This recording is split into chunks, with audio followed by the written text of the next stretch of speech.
오늘은 서로 돌아보아 격려하라라고 하는 우리가 길지 않은 말씀으로 같이 말씀을 나눕니다. 사람이라고 하는 우리 존재는 격려가 필요합니다. 즉 돌봄이 필요하다는 얘기죠.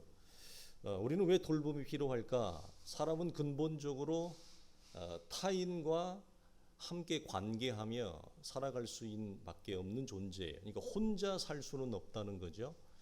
우리가 알듯이 죄를 지어서 범죄를 당해서 교도소에 들어가면 제일 힘든 것 중에 하나가 뭐냐면 독방입니다. 여러분, 독방에 들어가서 일주일, 열흘을 여러분 아무 말 없이 자기 혼자 벽만 쳐다보고 있으면 정신 분열이 와요. 사람이 대화를 하지 못하면 분열이 옵니다. 외국에서 나가면 저도 예전에 20 중반에 처음 나갔을 때 한국 사람이 없었어요. 저는 이상하게 가는 곳마다 한국 사람이 없는 곳을 갔는데 이 2달 동안 한국말을 단 한 번도 사용하지 못했습니다. 여러분이 아시겠지만 제가 이걸 좋아하잖아요. 이걸 좋아하는데 2달 동안 한국 사람이 없으니까 말할 대상이 없는 거예요. 와, 굉장히 힘들었어요. 그러다가 우연찮게 지나가다가 버스 안에서 동양인을 봤는데 왠지 느낌이 냄새가 한국 사람 같아요. 물어보니까 한국 사람이래요. 그래서 버스 타고 가면서 내내 주저리 떠들어서 2달 동안 말 못한 걸 다 풀었어요. 얼마나 뱃속이 시원하든지. 여러분, 혼자 있는 것은 참 외롭고 괴롭고 고독해요. 사람은 하나님이 관계적인 존재로 우리를 창조하셨기 때문에 서로가 서로를 돌아보아 서로의 격려를 하는 것은 우리에게 여러분 당연한 겁니다. 그리고 우리가 격려가 필요한 이유는 우리가 믿음을 가지고 있지만 한결같은 마음으로 우리가 우리의 현실을 걸어가기가 여러분 녹록치가 않아요. 삶의 가난하고 연약한 현실 때문에 우리는 넘어지고 상처를 받고 우리는 본의 아니게 내가 실족하게 되어지는 것을 많이 봅니다. 그래서 오늘 성경은 뭐라고 얘기하냐면 서로가 서로에게 동반자, 친구가 되어주라, 이렇게 우리에게 말씀을 합니다. 아무리 믿음이 출중한 성도라 할지라도 언제나 한결같이 주님의 부르심에 응하여 좌우로 흔들리지 않게 고상하게 예수를 믿을 수는 없습니다. 사람이라고 하는 존재는 여러분 그럴 수가 없어요. 우리는 가끔씩은 딴짓을 하고 싶고 가끔씩은 저항을 하고 싶은 마음이 생겨요. 그래서 우리가 엉뚱한 길로 가는 거죠. 이 설교를 제가 짧게 준비하는 동안에 갑자기 예전 일이 하나 생각이 났어요. 뭐냐면 목사님이 되게 일찍 사역을 했거든요. 그래서 보통의 청년들이 누리는 20대의 즐거움이나 재미들을 전혀 경험하지 않고 그냥 어릴 때부터 하나님의 교회에 그냥 온전한 헌신을 했어요. 사실은 22살 때부터 사역을 시작하면서 교회를 섬겼는데 전도사로 그 교회는 금요 기도회가 아주 출중한 기도회였어요. 그래서 저녁 9시부터 시작을 하면 12시까지 일부가 끝나고 일부 기도회가 끝나면 차량 운행을 하고 나면 또 12시부터 새벽 4시 반까지 2부 철야 기도를 합니다. 그리고 끝나고 나면 뭘 하냐? 새벽 기도를 바로 합니다. 놀랍죠? 그러니까 저녁 9시부터 그 다음날 새벽 5시까지 5시 반까지 새벽 기도를 완전히 풀로 하는 거예요. 그리고 또 어떻게 해야 돼요? 저는 잠을 청하지 못하고 또 성도님들을 차량 운행을 다 하고 오면 6시가 넘어요. 그리고 이제 잠을 잠깐 청하는 거예요. 잠깐 몇 시간 자고 나면 이제 토요일이니까 주일 준비를 하고 찬양 콘티도 짜야 되고 주보도 만들어야 되고 내일 설교 준비도 해야 되고 뭐 이런 거죠. 그런데 제 동기들 중에서도 그렇게 일찍 사역을 하는 사람들은 많지 않았어요. 그런데 하루는 금요일 날 교회가 서울 목동이었는데 금요 기도회를 하러 가려고 하는데 친구들이 저를 유혹을 하는 거예요. 아무도 신학생들이지만 사역을 안 하고 있었거든요. 태관아, 오늘 하루만 띵가 먹자. 하루만 너 금요 기도회 가지 않으면 안 되냐? 그러면서 친구들이 지금도 다 기억이 나는데 그날이 굉장히 지금처럼 봄의 기운이 충만하고 꽃내음이 아주 진동을 할 때였어요. 어디를 가자고 하냐면 서울 남산을 가자고 하는 거예요. 남산에 가서 꽃 구경하고 케이블카 타고 차 마시고 놀자고 그러는 거예요. 여러분 어떻게 할 거예요? 오늘 금요 기도회 찬양 인도를 해야 되는데 1시간씩 인도하거든요. 찬양 인도를 1시간씩 해요. 오직 찬송가 하나 가지고. 여러분 같으면 어떻게 하겠어요? 띵겨 먹을까요? 토끼일까요? 아니면 교회를 가야 될까요? 토끼. 제가 설교를 준비하면서 그때 생각이 났는데 목사님이 유일하게 딱 한 번 금요 기도회 때를 안 갔습니다. 전도사 신분으로. 토끼였습니다. 그래서 친구들이 그러는 거예요. 야, 담임 목사님한테 전화해가지고 뭐 갑자기 뭐 무슨 일을 막 꾸미라는 거예요. 그 유혹에 못 이겨서 전화를 해가지고 목사님, 제가 갑자기 몸이 너무너무 안 좋은데. 그래서 금요 기도를 여러분 한 번 제가 패스한 적이 있습니다. 여러분 누구라도 사실은 항상 변함없이 견고하게 흐트러짐 없이 여러분 예수를 믿어간다는 것은 사실은 인간으로서는 여러분 거의 불가능에 가까운 여러분 현실입니다. 그렇기 때문에 우리는 누구나 예외 없이 서로가 서로에게 지렛대가 되어주고 받침대가 되어주고 이런 돌봄과 격려가 필요한 거죠. 내가 돌봄과 격려가 여러분은 필요하다고 여러분은 느끼십니까? 나는 돌봄이 필요합니다. 그렇다면 내 앞에 있는, 내 옆에 있는, 내 뒤에 있는 다른 형제도 지체도 나의 돌봄과 나의 격려가 필요하다고 하는 것. 그러니까 돌봄과 격려는 서로 쌍방이어야 돼요. 서로가 다 절실한 거예요. 그래서 다른 지체를 돌보고 격려한다는 것은 사실은 굉장히 넉넉한 신앙이 아니면 힘들어요. 내가 다른 사람의 손이 되어주고 발이 되어주는 거거든요. 이웃을 타인으로 보지 않고 내가 돌봐야 될 돌봄과 내가 친구가 되어줘야 될 대상으로 본다는 것은 신앙적인 안목과 크기가 넉넉하지 않으면 힘든 노릇이에요. 목사님 같이 공부할 때 아주 좋은 친구가 하나 있었어요. 같이 공부한 친구였는데 제가 결혼할 때 우리 아내도 한번 그 친구를 딱 한 번 보고 그 이후로 지금까지 못 봤어요. 근데 그 친구가 어느 날 갑자기 CTS 간증 프로에 나온 거예요. 주영훈 씨인가요? 주영훈 씨가 하는 프로에 나왔는데 너무너무 잘 된 거예요. 그 친구는 여자입니다. 그리고 신학을 공부했지만 나중에 대학원 과정은 미국 가서 교육학을 석사를 해가지고 한국에 와서 어린이들 교육을 하는데 헌신을 했던 사람인데 프로에 나왔는데 너무너무 잘 된 거예요. 대단한 사이즈의 중견 기업을 이루었어요. 매출이 상당하더군요. 그런데 그 친구가 학교 다닐 때 여러분 정말 모든 사람이 한 입을 모아서 그 친구를 감탄한 게 있어요. 그 친구는 뭐냐면 20대 초반 아주 젊은 나이 때부터, 목사님보다 나이가 더 어렸는데요, 주변에 있는 친구들 생일을 다 챙겨요. 와, 이건 있을 수가 없는 거죠. 저는 제 생일도 잊어버리거든 사람인데 주변에 있는 친구들 생일을 다 챙기는 거예요. 그래서 사람들이 도대체 쟤는 뭐냐 정체가. 아니 어떻게 주변에 있는 친구들 생일 무슨 날, 그리고 그것뿐만 아니라 그 친구가 뭐가 필요한지 그 친구의 필요를 정확하게 살피고 와서 딱 버튼을 눌러줘요. 그러니까 거의 천사였어요. 모든 친구들이 그 친구를 칭찬하지 않고 모든 친구들이 그 친구를 여러분 이 경탄을 해요. 찬사를 보내요. 어릴 때부터 그랬어요.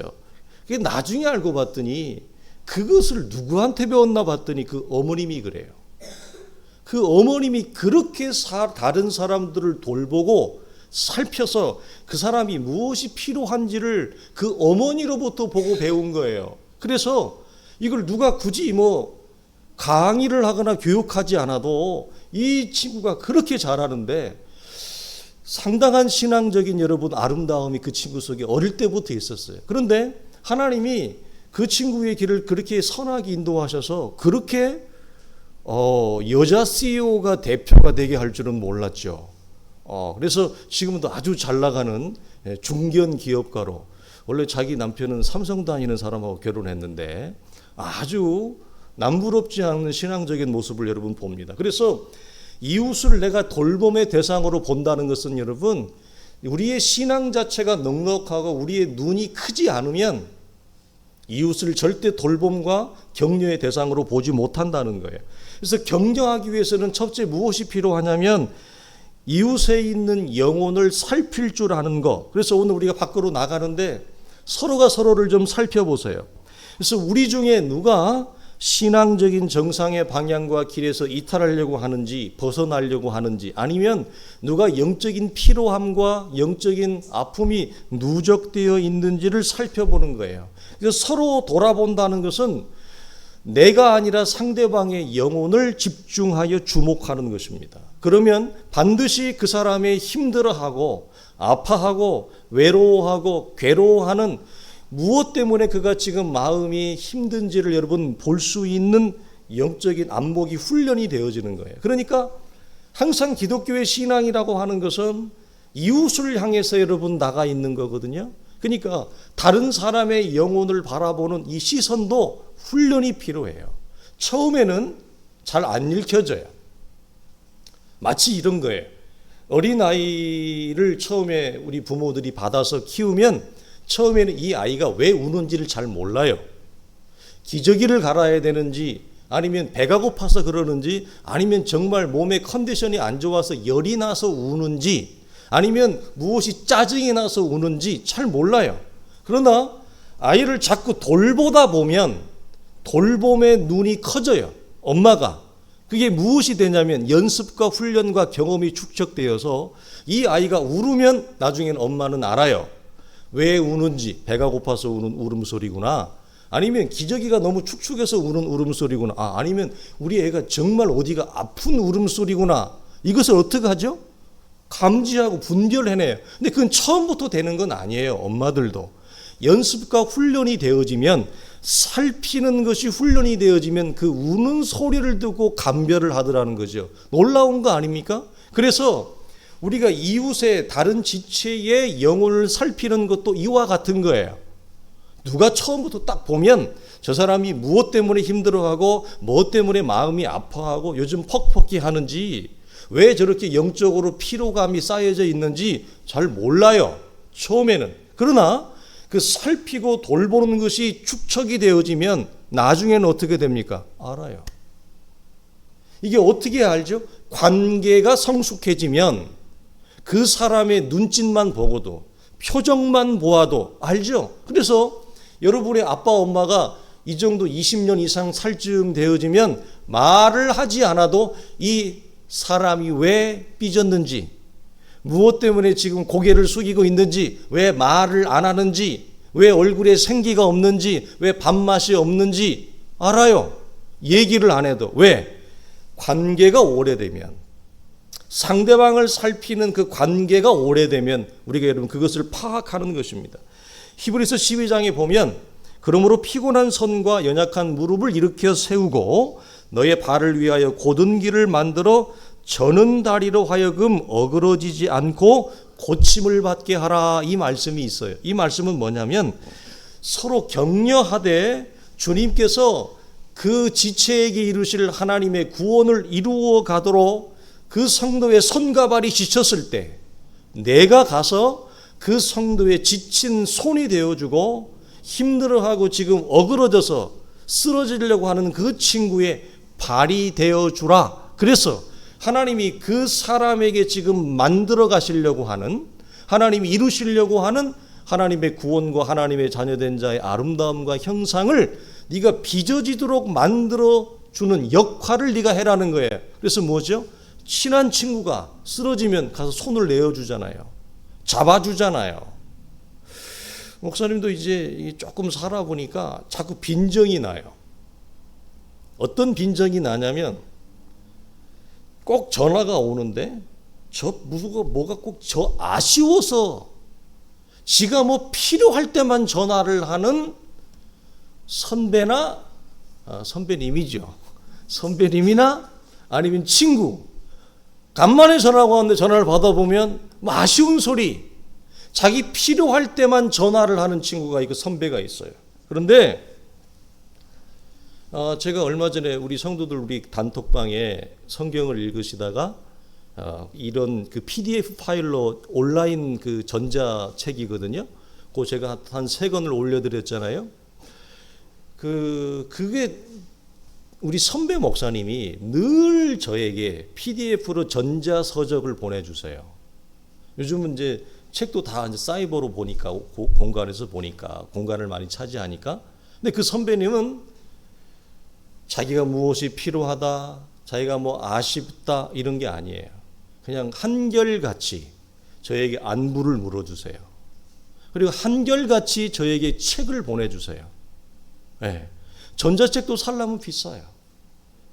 그래서 제가 그 책을 받은 것 중에서 우리 성도들이 책을 읽을 때 도움이 될 만을 올린 건데 그 제가 한 게 아니라 우리 선배 목사님이 준 거예요. 그 책을. 그런데 우리 아내도 인정을 하는데 우리 아내가 그래요. 그 선배 목사님을 향해서 정말 목사님다운 목사님이다.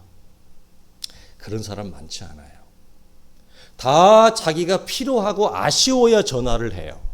그런데 그 선배 목사님은 그런 게 없어요. 늘 먼저 저에게 안부를 묻고 요즘 목회하는 것이 어떻느냐, 교회의 사정이 어떻느냐, 이걸 여러분 먼저 물어요. 여러분 이것은 그 영혼이 목사라고 하는 신분을 떠나서 그 영혼과 믿음이 크고 다른 사람의 부족한 것을 쳐다보는 안목이 여러분 되지 않으면 절대 이루어지지 않는 거예요. 그래서 여러분 우리가 그분을 향해서 뭐라고 제가 그냥 고개가 절로 숙여지죠. 고개가 절로 숙여지는 거예요. 그런 분들한테는. 그게 영혼이 크고 인격이 크고 사람의 됨됨이가 큰 사람들에게 우리가 갖는 여러분 아름다운 마음이에요. 로마서 15장을 보면 그래서 뭐라고 믿음이 강한 우리는 믿음이 연약한 자의 약점을 담당하고 자기를 기쁘게 할 것이 아니라 우리 각 사람이 이웃을 기쁘게 하되 선을 이루고 덕을 세우도록 해라. 이 말씀을 합니다. 그러니까 여러분 그분들의 이 목적은 어디 있냐면 자기 인생을 도모하는 것도 있겠지만 그 주변의 다른 사람들 연약한 자들을 돌보고 사랑과 덕으로 돌보고 그들의 영혼을 기쁘게 하는 일에 굉장한 신앙적인 중심과 무게점이 있다는 거예요. 그러니까 이건 믿음이 크지 아니하면 우리가 생각하는 것만큼 서로 돌아보아 사랑과 선행으로 격려한다고 하는 것은 쉽지는 않은 거지요. 격려하는 것이 여러분 옳고 합당한 일입니다. 그래서 격려하는 것이 맞기 때문에 우리가 조심할 것이 있어요. 그건 뭐냐면 격려한다고 하는 명분 때문에 그 영혼을 다그치는 것, 이것은 매우 우리가 조심해야 됩니다. 조급하게 다그치는 것과 그 영혼을 격려하는 것은 다른 겁니다. 그리고 조급하게 다그치면 아무런 변화와 결과도 일어나지 않습니다. 오히려 내 마음이 더 분산해지고 내 마음이 여러분 산란해져요. 그래서 나도 선한 결과를 이루어지지 못하고 그 격려를 받는 대상에게도 여러분 이것은 동일한 효과를 나타내요. 그러니까 이건 엄밀하게 얘기하면 내 만족 때문에 내가 답답해서 하려고 하는 거지 그 영혼의 유익과 영혼을 기쁘게 하고 어그러진 손과 발을 일으키려고 하는 그 필요의 차원에서 격려하는 것은 아닙니다. 그러니까 이거 되게 어려운 일이에요. 격려도 정말 필요한데 격려를 왜 하느냐? 내 입장에서 하는 게 아니라 지금 힘들어하고 있는 그 입장에서 그 지체의 자리에서 우리가 격려를 해야 돼요. 안 그러면 내가 답답해서 하는 거예요. 내 속이 답답해서. 너무너무 내가 보고 있으니까 딱한 거예요. 근데 그 딱함이 그 영혼이 딱한 게 아니라 내 자신의 힘들고 답답함 때문에 한다는 거예요. 그러면 어떤 부작용이 나오냐면 아무런 선한 결과가 일어나지 않아요. 격려를 받았는데 그 사람이 격려에서 격려를 받고 일어나야 되는데 일어나지를 못해요. 격려를 받은 사람이 배가 부르지 않아요. 여전히 배가 고파요. 따뜻함이 없어요. 내 마음에 채워지는 게 없어요. 왜? 그 사람의 영혼을 위하여 그 영혼의 유익과 기쁨을 위하여 격려한 것이 아니라 내가 답답해서 내 만족을 위해서 해버린 거거든. 그러니까 그렇게 되면 어떻게 돼요? 분명히 격려는 해주었는데 격려는 받았는데 여전히 아랫목이 차디찬 거죠. 내 마음이 썰렁해요. 여전히 채워지지 않는 그런 여러분 안타까움이 있습니다.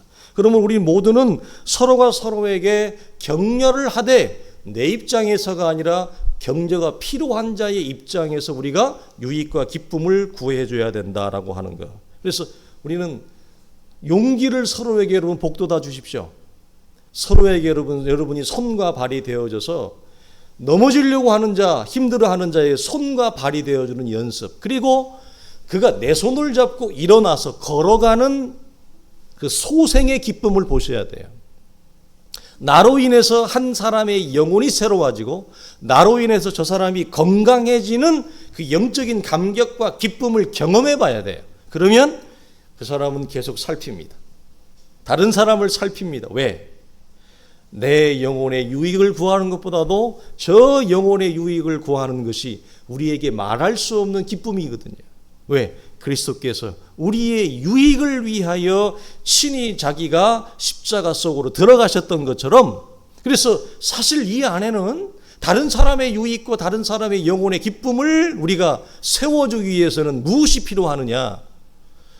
내 자신의 죽음이 이 안에 필요해요. 우리가 나누었어요. 순종도 내 자신의 죽음이 들어가지 않는 순종은 일어나지 않아요. 사실은 마찬가지입니다. 다른 사람의 영혼의 유익과 기쁨을 우리가 세워주려면 내 자신이 죽어야 돼요. 누구를 위해서? 이웃을 위해서. 내 자신이 죽는 죽음이 그 안에 들어가지 아니하면 그 영혼은 일어나지 못합니다.